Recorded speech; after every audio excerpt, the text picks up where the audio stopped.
Okay, guys, I just want to go over position eligibility really quickly here. I made that post today where I was proposing maybe we move it up to 40% for a player to have full eligibility at a position.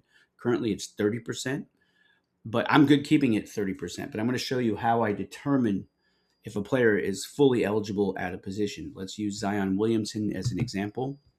As you can see, he's power forward only eligible right now. So what I would do is go to this website called Cleaning the Glass, and I would type in his name here. I've already pulled him up, and then I would hit positions, and then it would take me to his page where it shows what positions he plays, and then I look at what he played over the last two seasons. So the 24-5 season and the 25-6 season would determine his eligibility this season, and then next year that's going to be the same thing because we won't have the players' percentages until we've completed at least half the season next year. I'll start updating positions at New Year's next season.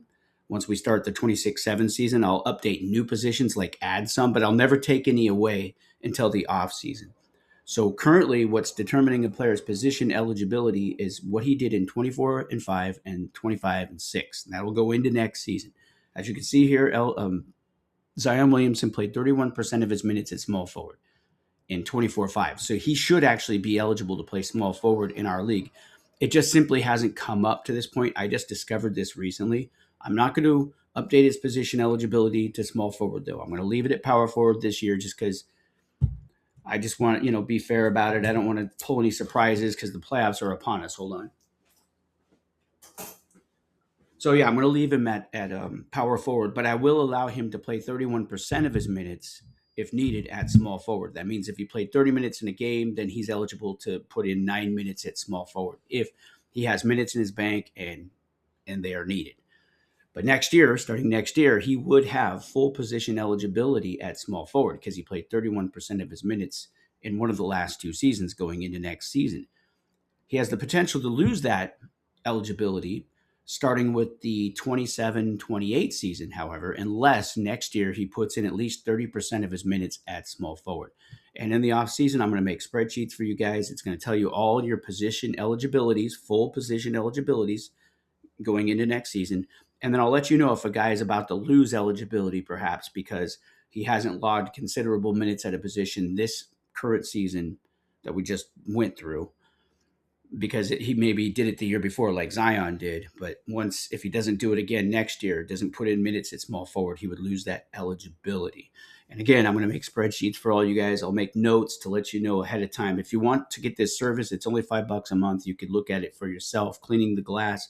But this is what I use to figure out position eligibilities. And by the way, guys can play other positions. Let's say my team needed some center minutes and Zion still had some minutes in his bank because maybe some other power forwards outscored him in the box score and got more minutes over him, but he still had some minutes left. I could go in here and multiply 0.08 times his minutes played, and he'd be eligible to play a couple minutes at center. That's the way I always do it, when minutes are needed. If a guy has minutes in his bank, I'll always go to Cleaning the Glass, type his name in, check his position eligibility, see if he could help you out at any other position that he's not listed at as his primary position. That's the way I always do that because we're always looking to fill out the box score. But guys, you might vote on that whole eligibility thing. Right now, it's 30% to get full eligibility at a position.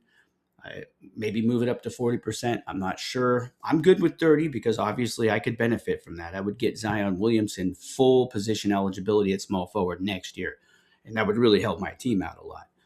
So other than that, I just wanted to go through how I do that and the resource I use, which is Cleaning the Glass, $5 a month.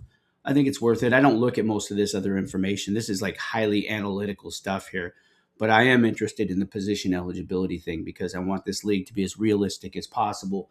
I really don't like the idea of power forwards playing small forward, centers playing power forward, and a lot of these sites like ESPN and others, they're a little too liberal with the position assignments for eligibility. I just don't think it's realistic at all. I want to see what they're actually doing in the NBA and use that as our guideline. Okay, if you have any questions, comment on the chat, the text chat, or talk about it at the league site. Maybe enter a vote there at the poll. That's not going to determine anything. It's just to get an idea what you guys are thinking. All right, that's all I got. I'll talk to you all later.